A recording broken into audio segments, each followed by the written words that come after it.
지금까지 반야신경을 여러 차례에 걸쳐서 했는데 본문은 이제 지난번하고 이번에 두 번만 합니다. 사실 반야신경은 본문 내용 자체보다 본문에 있는 그 개념들을 이해하는 게 중요하기 때문에 그런 개념들을 이해하기 위해서 우리가 앞에 백중 법회 기간 동안 쭉 그 개념들을 이해하는 그런 본문이 있었습니다. 그래서 오늘은 그런 것들을 바탕으로 해서 본문의 내용을 간단하게 설명하고 끝내도록 하겠습니다. 지난번에 했던 데 이어가지고 42페이지죠. 법요집 42페이지 두 번째 단락이죠. 그러므로 공 가운데는 색이 없고 그러므로 공 가운데는 색이 없고 수상행식도 없으며 아니 비설신의도 없고 색성형 미촉법도 없으며 눈의 경계도 의식의 경계까지도 없고 무명도 무명이 다함까지도 없으며 넓고 죽음도 넓고 죽음이 다함까지도 없고 고진멸도도 없으며 지혜도 어둠도 없느니라. 이 단락은 공 가운데에는 이런 것들이 없다라는 이야기를 하고 있죠. 첫 번째는 색수상행식이 공 가운데는 없다. 이게 뭡니까? 색수상행식 오원이죠. 오원. 그죠? 그 다음에 아니비설신의 이건 뭡니까? 아니비설신의 육근. 이렇게 이제 생각을 하는데 엄밀하게 말하면 육근이 아니고 육내입처입니다. 이거는 좀 이따 설명을 할게요. 색성향 미촉법은 뭐죠? 이거는 육경이 아니고 육외입처입니다. 정확하게 말하자면.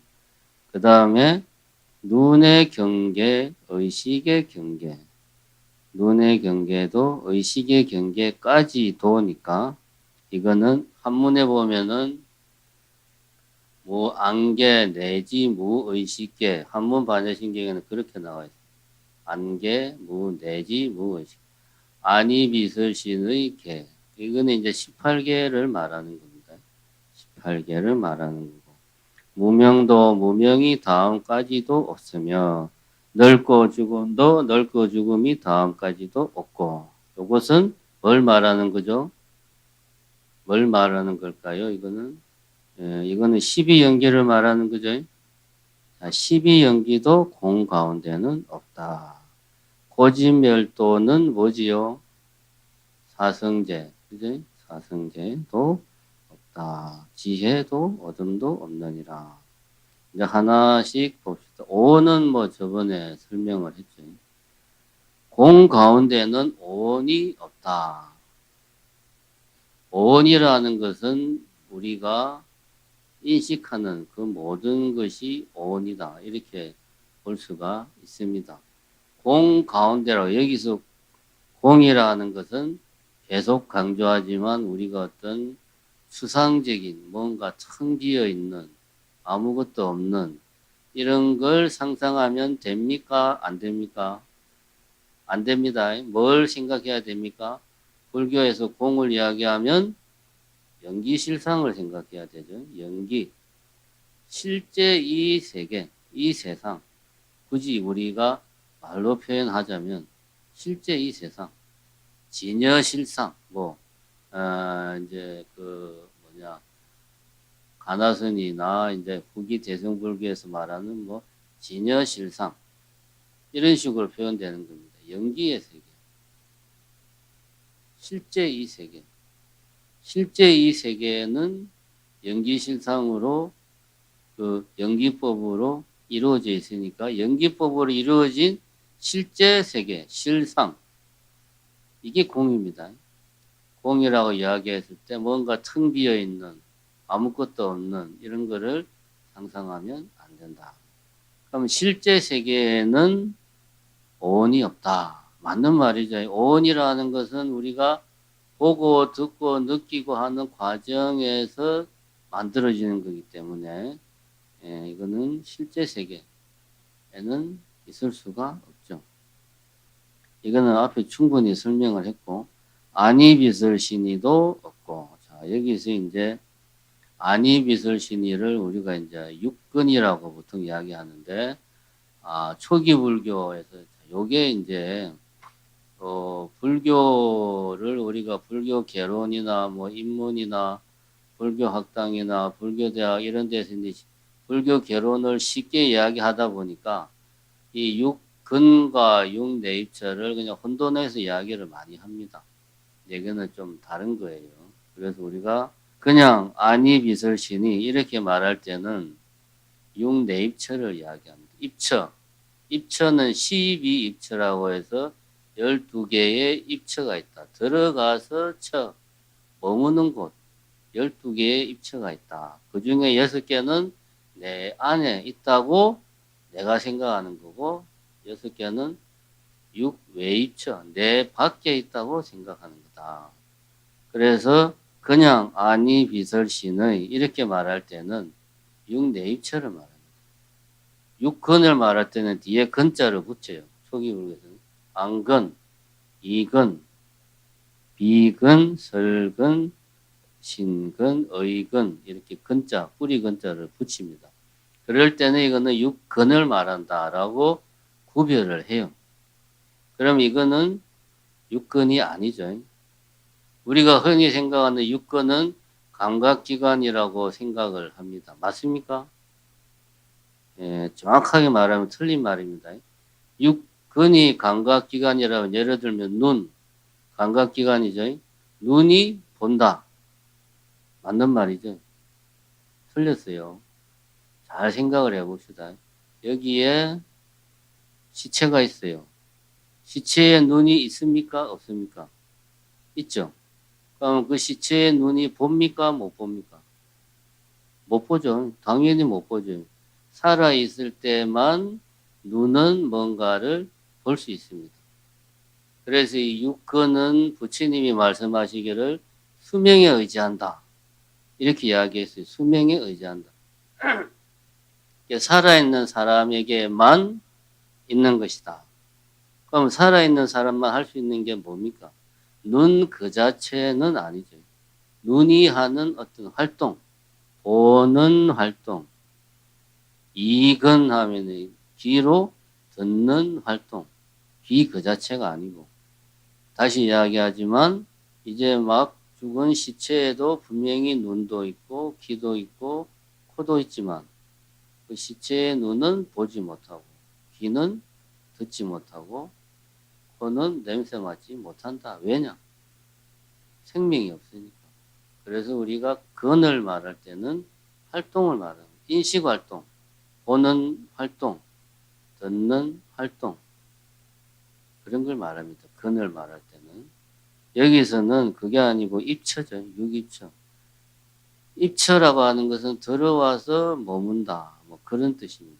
비유를 들자면 입처라고 하는 것은 내가 지금 맨날 눈에 보이는 게 시계밖에 없어가지고 컵하고 시계를 본다. 그러면은 내가 시계를 본다라고 하는 생각을 내가 하려면은 시계를 보는 내가 있다는 느낌이 내 안에 있고 내 밖에 이 뭔가가 보인다 라는 그런 느낌, 생각이 있어야 됩니다. 그래서 내 안에 지금 내가 뭔가를 보고 있다 라는 그 느낌이 안입처죠. 안입처. 이거는 그냥 말 그대로 시계를 본다. 이 이전 단계입니다. 왜냐하면 시계라고 하는 건 눈은 이게 시계다, 이게 컵이다라는 것을 판단할 수가 없죠. 그 판단은 이런 보고 듣고 냄새 맡고 내 과거의 기억들 이 모든 것들을 다 종합을 해서 내가 이제 판단을 하는 거죠. 그 판단하기 전에 내가 뭔가를 보고 있다. 보고 있는 내가 있다는 느낌. 이게 안입처입니다. 이입처는 뭔가를 지금 듣는 내가 있다는 느낌. 이겁니다. 이게 이입체입니다. 이런 것들은 내가 있다는 느낌이죠, 결국은. 그러니까 공 가운데는 이런 게 있을 수가 없지요. 왜냐? 나라고 하는 것은 있지도 않은데 우리가 있다고 생각하는 아주 뿌리 깊은 착각이라고 계속 경전에서 이야기를 하고 있죠. 그러니까 아니 빛을 신하는 공 가운데는 없는 겁니다. 색성양 미척법도 마찬가지. 여기까지가 12입처죠. 12개의 보고, 듣고, 냄새 맡고, 맛보고, 뭔가 피부로 느끼고 생각하는 내가 있고 또 보이는 뭔가가 있다. 뭐 들리는 뭔가가 있다. 이런 12가지 느낌이 12입처다. 이거는 진여 연기실상의 세계에는 존재할 수가 없는 거죠. 더 정확하게 말하면 있다 없다라는 말 자체, 있다 없다 존재 자체가 성립하려면 우리가 뭔가를 보고 듣고 냄새 맡고 느끼고 해서 뭔가가 있구나라고 우리는 생각을 하는 겁니다. 진여실상의 세계는 있다 없다 이것이다 저것이다라는 그 이전의 상태, 그런 판단을 내리기 이전의 상태, 실제 세계. 그래서 공 가운데는 12입체가 없다라고 이야기하는 겁니다. 여기서 아니 우리 눈이 아니라 육신의 눈이 아니다 하는 것을 정확하게 알 필요가 있다. 이렇게 생각하면 반야신경이 하나도 안 어려워요. 그냥 내가 있다는 느낌이 그거는 허상이다라는 말입니다. 쉽게 말하면 우리가 흔히 하는 말로 눈의 경계도 의식의 경계. 이건 이제 18개를 말하죠. 18개는 이제 이렇게 12입처에다가 그 다음에 이것이 이제 합쳐가지고 6개 식, 육식, 안식, 안이 비설신의 식자를 붙여가지고 뭔가가 보는 게 있다는 뭐 느낌. 그런 거, 그걸 다 합쳐서 18개라고 그러는데 좀 구별이 어렵습니다. 그래서 비유를 들자면 이렇게 이제 우리가 12처 18개를 이해를 하려면 이런 비유로 생각하면 됩니다. 비빔밥이 있어요. 비빔밥 다 알죠? 비빔밥을 만들려면 먼저 재료들을 준비해야 되죠. 당근 하나, 또 뭐 있어야 됩니까? 양파 하나, 감자 하나, 김치 약간 옆에 이제 씻어가지고 딱 이렇게 갖다 놓습니다. 재료를 미리 쫙 준비를 해놔요. 그 다음에 이 재료, 요리를 FM대로 한다고 가정하고, 그 다음, 밥도 있어야죠. 찬밥, 햇반 하나, 쉽게. 그러면 이제 각각을 이제 당근을 이 깍둑썰기로 총총총총 썰어서 볶아야죠. 볶은 당근을 따로 준비해 놓고, 양파도 썰어서 볶아서 따로 준비해 놓고, 감자도 총총총 썰어서 따로 준비해 놓고, 또 뭐가 있나? 뭐 하여튼 이렇게 재료들을 각자 비빔밥으로 비빌 수 있게 다 썰어서 볶아서 따로 다 준비를 해요. 그 다음에 이거를 이제 프라이팬에다가 다 넣어가지고 비비죠. 프라이팬에다 이제 볶죠. 같이 다 섞죠. 그러면 이게 볶음밥, 비빔밥이 아니고 볶음밥이 되죠. 볶음밥이 되려면 세 단계를 거쳐야 됩니다. 첫 번째, 각각의 재료를 준비를 해야 된다. 그죠? 두 번째는 각각의 재료를 볶음밥에 맞게 요리를 해야 되죠. 깍둑썰기로 총총총총 썰어가지고 볶아야 돼요. 세 번째는 각각의 재료를 어떻게 해야 됩니까? 섞어야 되죠. 프라이팬에다가 넣고 같이 막 볶으면 이게 볶음밥이 되는 거예요. 자, 내 앞에 시계가 있다. 그럼 이 시계를 내가 어떻게 시계가 있다는 걸 아느냐? 내가 눈으로 보고 시계가 있다고 알고 내 기억 속에 과거에 내가 시계를 봤던 기억이 있어가지고 그 기억하고 또 기억을 더듬어 봐서 이게 또 시계다라고 내가 아는 겁니다. 여기 아까 볶음밥 비유에서 봤을 때 첫 번째 그 각각의 준비된 재료, 요게 말하자면 12입처에 해당하는 거예요. 보는 내가 있다는 느낌, 뭐 이런 듣는 내가 있다는 느낌. 저기에 뭔가가 보인다. 뭔가가 들린다. 이게 이런 재료들이 준비가 되어 있어요. 그 다음에 18개는 여기서 이걸 이제 가공을 하는 단계죠. 가공을. 뭔가가 보이는 게 아니고 그것이 좀 더 구체적으로 다른 것과 구별이 되는 형상으로 내 눈에 들어오는데 이름은 아직 정해지지 않았어요. 이런 단계적으로 내가 생각하는 게 아니고 사실 우리 뇌에서는 이게 한 번에 다 되죠. 한 번에. 이렇게 썰어지고 색깔은 어떻고 뭐 그런 뭔가가 여기 있어. 이것도 뭐 이런 게 잘려지고 어떤 느낌이고 이런 맛의 뭔가가 있어. 이렇게 쫙 준비된 게 이게 이제 18개라고 볼 수가 있고 이것들을 다 섞으면 이 18개를 다 섞으면 시계라고 하는 것이 쫙 나오는 거죠. 시계라고 하는 어떤 이미지, 내 머릿속에 형상화된 이미지가 딱 떠오르는 겁니다. 이름을 가진 뭔가가 딱 떠오르는 거죠. 이렇게 12처, 18개를 이렇게 그래서 이제 요 시계라고 하는 거는 우리가 12연기에서 보면 이제 12연기가 무명, 행, 식, 명색, 유깁, 그 다음에 뭡니까? 촉이잖아, 촉. 촉수, 애치, 유깁 다음에 촉이잖아요. 유깁이 요 12입체예요. 12입체들이 모여서 12입체에 의지해서 뭐가 생긴다? 촉이 생긴다. 촉이라는 게 우리가 이걸 보고 아 여기에 시계가 있구나 라고 내가 생각한 이게 말하자면 촉입니다. 그래서 12입체, 18개 이런 것들은 아까 말했듯이 볶음밥의 비율을 머릿속에 생각하면 되고 입처라고 하는 것은 내가 있다는 어떤 느낌, 보는 내가 있다는 느낌, 뭔가 다른 것과 구별되는 뭔가가 보인다. 그 뭔가가 들린다. 다른 것과 구별되는 뭔가가 들린다. 뭔가 이렇게 들리는 뭔가를 듣는 내가 있다는 느낌. 이게 이런 것들이 12입체입니다. 이런 정보들을 바탕으로 해서 이런 정보들이 합쳐져 가지고 시계가 있구나라고 내가 판단을 하는 겁니다. 이렇게 우리가 이 사고가 진행이 됩니다. 이런 것들은 다 어디서 진행이 되냐? 내 머릿속에서 진행되는 거예요.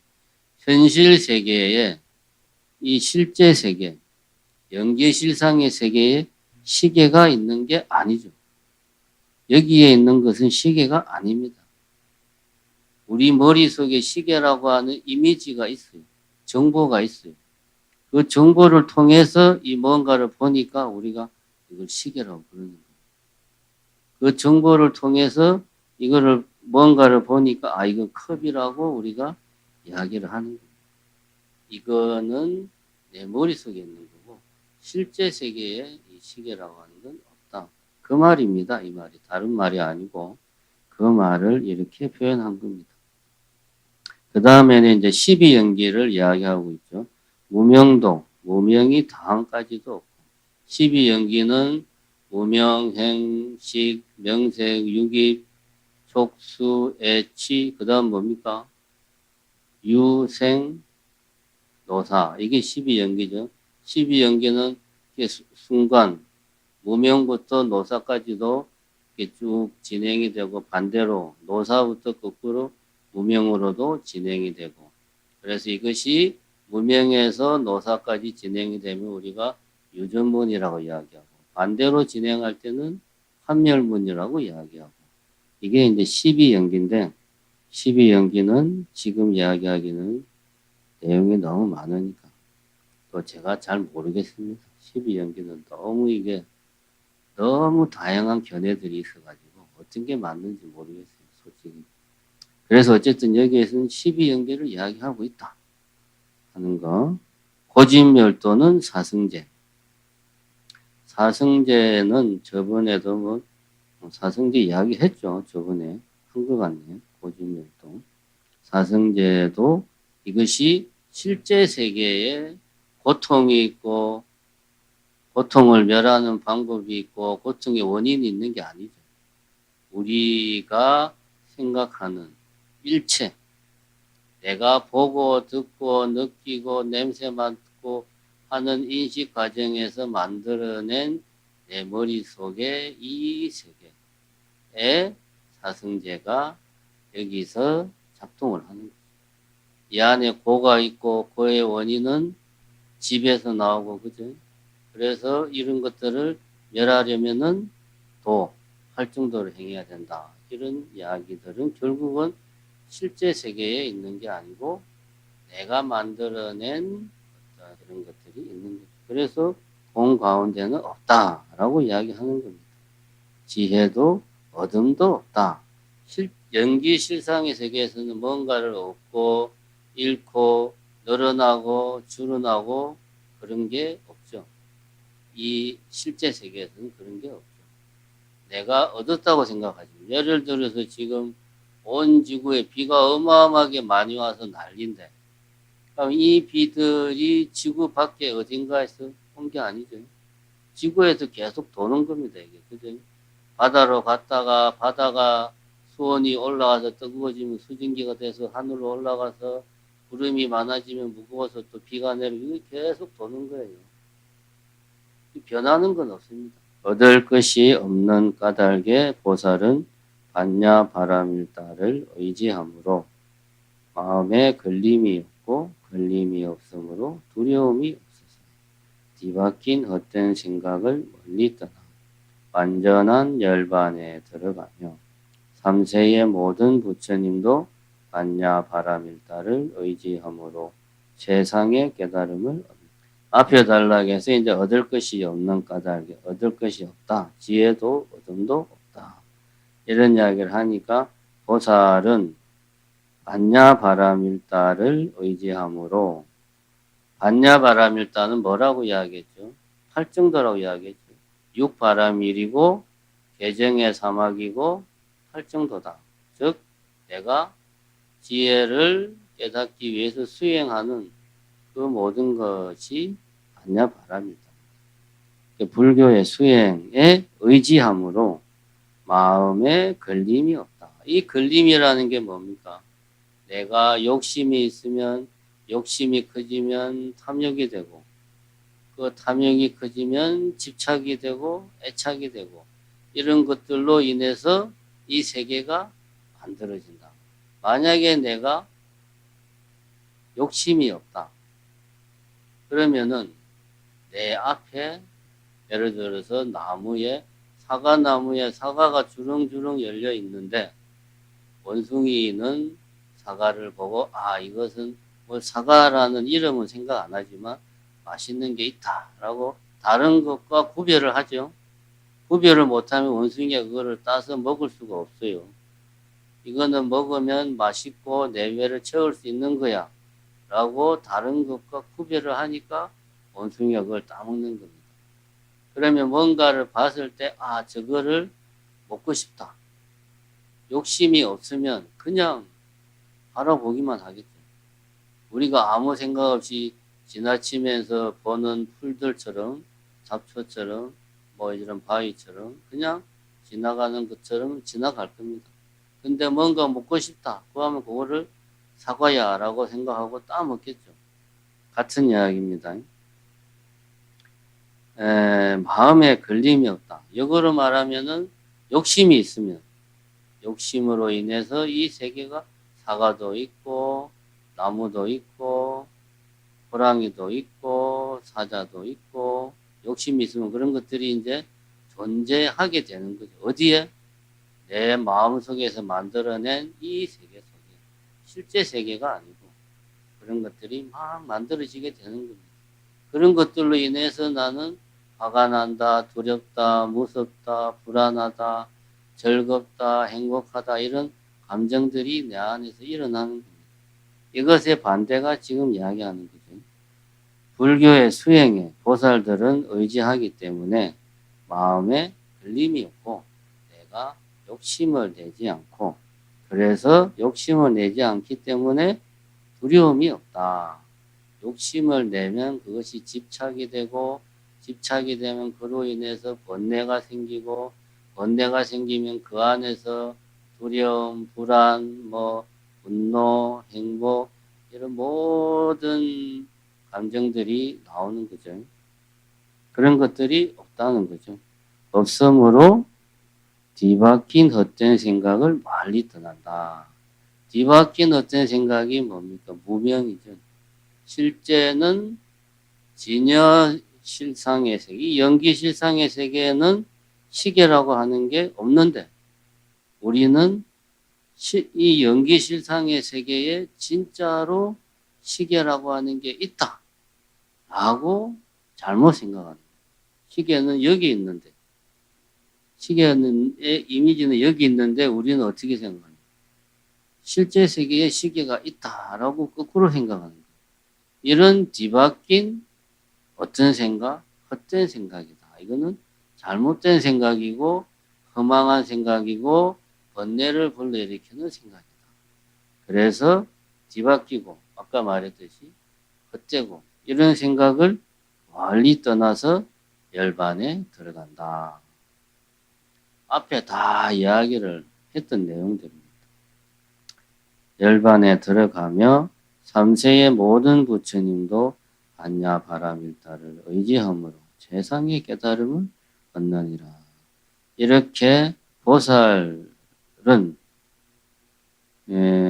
보살만 반야 바라밀다를 의지해서 이렇게 하는 게 아니고 3세의 과거, 현재, 미래의 모든 부처님들도 이런 불교의 수행에 의지해서 세상의 깨달음을 얻는다. 그 말입니다. 그 다음에 반야 바라밀다는 가장 신비하고 밝은 주문이며 위 없는 주문이며 무엇과도 견줄 수 없는 주문이니 온갖 괴로움을 없애고 진실하여 허망하지 않음을 알지니라. 반야 바라밀다. 우리 불교의 수행, 개정의 사막, 육바라밀, 팔정도 이것은 지금 여기 말하는 거는 그게 아니고 그 뒤에 나오는 요 주문 있죠. 반야 바라밀다 주 아제아제 바라지 그거 말하는 겁니다. 이 주문은 가장 신비하고 밝은 주문이며 위 없는 무상 위 없는 가장 높은 이제 위 없는이니까 위 없는 주문이며 무엇과도 견줄 수 없는 게 비교 대상이 없다. 가장 좋다는 말이에요. 가장 훌륭하다. 견줄 수 없는 주문. 그러니까 이 말은 이 뒤에 나오는 이 진언은 제일 좋은 거라는 이야기죠. 비교할 것도 없고 제일 좋은 거다. 온갖 괴로움을 없애고 진실하여 허망하지 않음을 알지니라. 이 주문을 하는 이유는 다른 데 있지 않고 번뇌, 괴로움을 없애는 거다. 이 이야기는 진짜다. 라는 말을 하고 있습니다. 그 주문이 뭐냐? 이제 반야 바라밀다 주를 말하니라. 아제아제 바라제 바라승아제 모지 사바. 원어는 갓떼 바라갓떼 바라상갓떼 모지 스바하라고 하지요. 하는데 이것을 이제 한문으로 소리 나는 대로 바꾸는 과정에서 한문에는 그 소리를 똑같이 표현할 수 있는 글자가 없으니까 가장 비슷한 글자로 쓴 겁니다. 갓떼 바라갓떼 바라상갓떼 모지 스바. 이 주문만 열심히 외우면 이 진언만 열심히 외우면 어떻게 된다?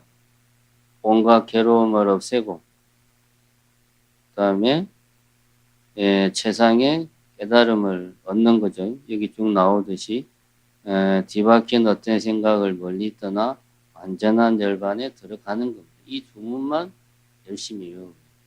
이 주문이라는 건 진언이죠. 진언. 진실된 말. 우리가 진언은 보통 번역을 하지 않지요. 하지 않습니다. 제가 옛날에 그런 적이 있었어요. 어떤 전시회를 갔는데 거기 이제 광명진언으로 이렇게 액자 비슷한 걸 다 만들어가지고 맛있게 이제 만들어 놓은 게 있어가지고 보고 있는데 누가 내한테 물어보는 게 이게 무슨 뜻입니까? 그러니까 이거는 진언이라서요. 번역을 하면 안 됩니다. 그러니까 이제 그 사람이 이제 내가 아는 신도인데 그래서 불교가 발전이 없는 거예요. 이 뜻이 뭔지 사람들한테 이야기를 해줘야 되는 거 아닙니까? 그러는 거예요. 근데 굳이 알려고 하면 인터넷 찾아보면 나옵니다. 근데 그 내용이 진짜 별거 없어요. 우리 그 신매장구 대다란이도 보면 번역해서 보면 그냥 관세음보살 찬찬하는 내용이에요. 훌륭한 관세음보살 뭐 그런 내용입니다. 그냥 뭐 그게 특별한 어떤 비법이 있는 게 아니에요. 진언이 중요한 것은 그 진언 자체가 어떤 힘을 가지고 있다. 라고 내가 뭐 해야 됩니까? 믿어야 돼요. 그래야지 내가 그 진언을 외울 때 딴 생각 안 하고 오로지 그 진언만 열심히 외우는 거예요. 그러면 잡생각이 안 일어나고 마음이 고요해지고 생각이 하나에 집중되고 그럼 마음의 평정이 이루어지니까 깨달음이 길로 갈 수 있는 거예요. 근데 그런 진언의 믿음이 없으면 이게 뭔 뜻이지? 이게 뭔 뜻인데 내가 이걸 해야 되는 거야? 라고 생각하면 그렇게 진언은 백날 외워봐야 아무 소용이 없어요. 그래도 반야신경이니까 이 진언은 너무 유명하니까 사람들이 뜻을 많이 이야기합니다. 일단 진언은 뜻을 번역하지 않는다. 진언 자체에 힘이 있다고, 에너지가 충만해 있다고 내가 믿어야 돼. 근데 요 진언은 보면 이제 갓대는 가버렸다. 갓대 발음이 비슷하죠. 갓대 가버렸다 비슷하잖아요. 이걸 가세라고 말해. 가세가 아니고 이미 갔어요. 과거형이에요. 갓대 바라갓대 아주 갔어요. 그냥 간 게 아니고 아주 간 거예요. 완전히 갔어요. 어디로? 바라 쌍갓대 아주 먼 곳으로. 어떤 세상입니까? 저 피안의 세계. 그치? 차 안에서 아주 먼 피안의 세계로 완전히 가버린 거야, 그냥. 그래서 어떻게 해서 이렇게 가게 됐습니까? 깨달음을 얻었으니까 그렇게 이제 완전히 가버린 거 아닙니까? 예. 모지는, 모디, 보띠, 스바하. 스바하는 그냥 감탄사입니다, 이거는. 뭐 좋다. 개신교로 치면 할렐루야, 막 이런 거. 그런 느낌. 뜻이 없습니다. 그러니까, 모디는, 보디사트바 하면은 이제, 보디사트바, 깨달은 중생을 보디사트바, 보살이라고 그러잖아요. 여기 이제, 모디는 깨달았다는 말이에요. 그러니까, 보디스바는, 깨달음이요. 깨달음, 만세, 이제 그런 뜻이죠. 번역하면은 이런 말입니다. 갔네, 아주 갔네, 저 피아나 세계로 완전히 가버렸네, 깨달음, 만세. 이런 뜻입니다. 근데 이런 거를, 여기 뭔 뜻이 있어요? 앞에 내용들을 바탕으로 그냥 한 번 더 정리한 거에 불과한 겁니다. 별 깊은 내용이 없어요. 중요한 것은 진언은 어떤 거기에 힘이 있다고 내가 믿고 열심히 그 진언을 외우는 게 중요합니다. 그게 불교의 그 주력 수행이다 하는 것을 우리가 명심할 필요가 있습니다. 이제 반야신경 끝에 이런 진언이 나오는 것은 이 반야신경이 초기 불교 경전이 아니라는 증거죠.